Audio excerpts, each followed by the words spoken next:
Just need a little more amphetamine or something just to get it going a bit faster. Then we'll be fine. Push. That's it. Come on, get going. Ramming speed. That's it. So I think we're nearly at speed. I'll introduce him and we'll get going.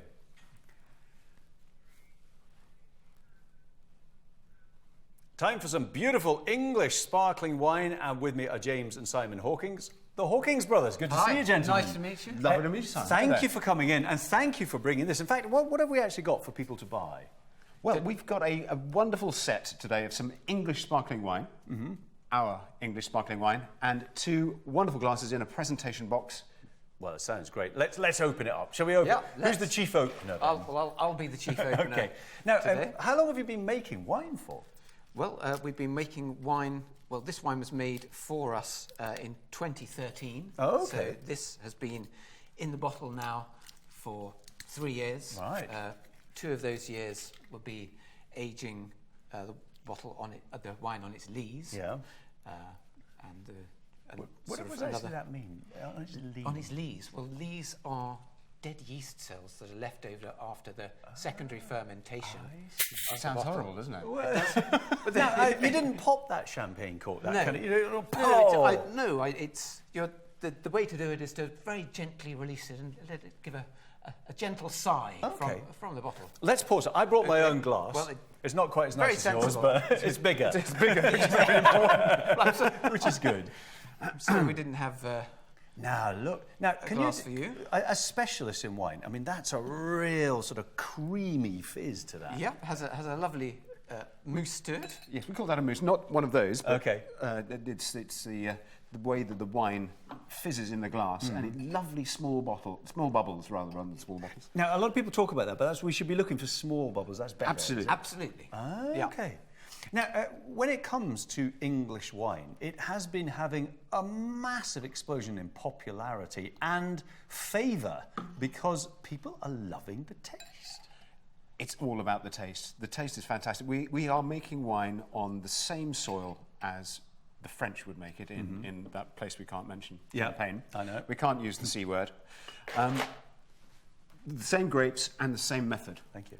Okay. Now, this is a method, actually. Everyone thinks that the champagne is a French invention. It was actually coded by an Englishman. Is that right? Absolutely. Presented to the Royal Society in 1662 by a man called Christopher Merritt. So this would be the sort of thing you could drink at a very special occasion. Absolutely. You know. Well, just drinking it makes the occasion special. Right. Well, let's have a little try. Now, what should I be noticing when I'm tasting? We should have a look at it first and let's see the colour of it. It's a sort of lovely pale cream colour.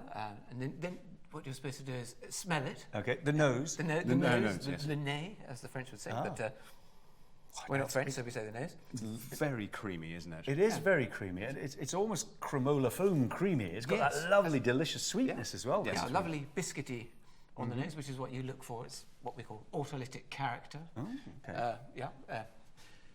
That bready, brioche smell that you get from a wine Yes. that's been laid down for some time. So it's not fresh and too new. It's got a little bit of character to it. It's got a good bit of desperate to age try to it. it. Yes, absolutely. I'm salivating already, can we? Give it a go. Oh, wow. Now, that is classy. That really is classy. It's got a lovely mouthfeel, hasn't it? It just rolls around your mouth. Just oak. There's a little bit of oak in this wine, and that really enhances the mouthfeel. And you've got that very, very soft bubbles that just tinkling on your tongue. That is perfect. Now, like an awful lot of sparkling wines, they can be a little bit bland. A lot of wines can be just fizz. But this has got flavour. This has got a really complex flavour. Absolutely. Well, what sort of grapes have gone into this? Well, it's 3 grapes, the 3 classic varieties that go into making the fizzy wine. The wine from that region of France that Yes. we don't mention, beginning with a C. So Chardonnay, Pinot Noir, and Pinot Meunier are the 3 classic grape varieties. And depending on the amounts you put in, you get different flavours. This is 46% Chardonnay, 36% Pinot Noir, and 18% Pinot Meunier. And they all give different flavours to the wine. The Chardonnay gives an elegance. The Pinot Noir gives sort of the sort of red berry flavours, and the Pinot Meunier gives it some finesse. Now, Simon, how on earth did you get into making wine like this? Well, I've been a publican for many years, but James has been involved in the English wine industry for quite some time. And I decided to stop being a publican, go into business with my brother. Perfect partner. Why not? Absolutely. And we're very, very lucky in that we're in the heart of the English wine-growing countryside. Now, let's just talk about that, because it is a relatively recent phenomenon that England can grow grapes to make wine. Although, I suppose latterly it's now being recognised as a very important wine-producing country. Yes. Absolutely. Has it changed a lot over the years that you've been doing this? Not over the years that I've been doing it. Okay. Or, I mean, the English wine scene has really taken off. I mean, the first good English sparkling wine was made about 25 years ago, and everyone went, wow. Yeah. And then it's since sort of the year 2000, there has been a enormous amount of planting of vines in this country, and most people are planting the ones that make sparkling wine because they grow very well in this country. Now, you've got a wonderful collection here for us. You've got the two glasses and this beautiful wine. Who do you think would appreciate a gift like this? Anybody who's got anything to celebrate. Yeah. It's special occasion stuff, isn't it? Absolutely. But as I said, it makes the occasion special when you open it. But it's just anybody who has, and with Christmas coming up, can you imagine sitting around the Christmas tree, Christmas morning, opening up a little bottle of fizz and smoked salmon on a bit of brown bread. Yeah, and this is the perfect accompaniment to those special occasions, those special, wonderful meals. I mean, Christmas morning, it could be New Year's Eve, it could be the toasting of that, bringing in the new year. Yeah. But English wine is rather special. Now, how do you describe, when people are talking about the difference between French wines and English wines and the very popular sparkling Italian wines, how do you position an English sparkling wine? English sparkling wines are generally a bit lighter and fresher. Yeah, I'd say it's definitely fresher. Yeah, our style. Not so drying as some of the sparkling wines that just really suck your palate down and you think, oh, I can't have any more of this. Most of those wines beginning with C that come from France spend only about a year maturing on their lees before they're corked, whereas this has spent 2 years on its lees. So it's a more mature, bigger wine. And I think you can taste that. Yeah, it's brut, so it's as dry as you can get. Yeah. Yeah. Now, how should we serve it? How cold should it be? How long should we leave it on ice? What sort of conditions should we keep it in? Shouldn't be too cold. Okay. Otherwise you'll get to kill the flavour. Ah, right.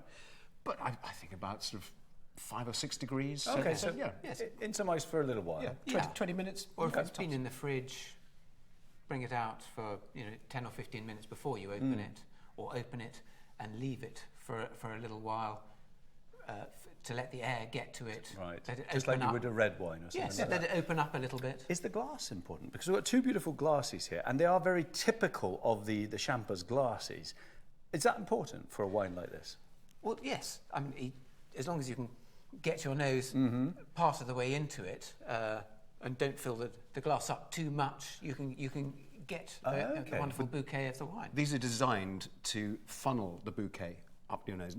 It's because you need just that little thing for the bubbles to force the freshness up there. And those bubbles are special, aren't they? Now, So, when you pour it, there was a lovely creamy fizz, but then these tiny little bubbles are still coming from the bottom of the glass. And they will continue to come. Now, that's an important sign too. So often you pour a glass and it becomes flat very, very quickly.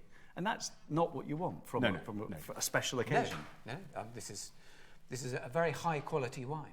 It is. Now, Hawkins Bros, where else are we going to see them? Is this something that you can go down the supermarket and buy? It isn't, no. Especially for QVC? Especially for QVC, yes. Wow, we like exclusively available here. Yeah. What do you love about wine? What is it that captivates you about wine? First of all, James, you're the man who's been in the business for a long time making wine. I mean, sparkling wine does it for me particularly because it always reminds me of an occasion. You open sparkling wine for an occasion, don't you? And it makes the occasion. Yeah, it does, and it's good, and the bubbles help to get the alcohol into your system that little bit more quickly. Which is never bad. So, I mean, as a publican, you've seen many people mark the occasion by, give me a bottle of the Absolutely. sparkling. I've opened an awful lot of bottles for other people Yeah. over the years. How does it feel to have your own bottle to open? It's fantastic. I mean, look at that. It's such a great label. The orange is the Hawkins Brothers colour with a little bit of bling from the silver. I think it stands out on the display there. No one else has that colour. That's true. Gentlemen, I should congratulate you on a beautiful wine, a wonderful package, and thank you ever so much. And maybe we should have a little toast. Absolutely. To the Hawkins Brothers. Cheers, Simon. Cheers. Thank you very Cheers, much. Simon. Cheers. Well, I'm having a marvellous morning.